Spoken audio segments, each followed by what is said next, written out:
Hi, it's HardReset and today I'll show you how to set up reminders on Android 16. So first open Calendar app, it's here. Now select a date, for example August the 8th. Now add title,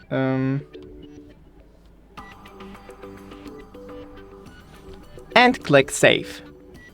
Now select it, go into edit mode, and here you can add notification if you want to. So on the day at 9 a.m. for example, or day before. That's it, don't forget to leave a like and see you in the next one.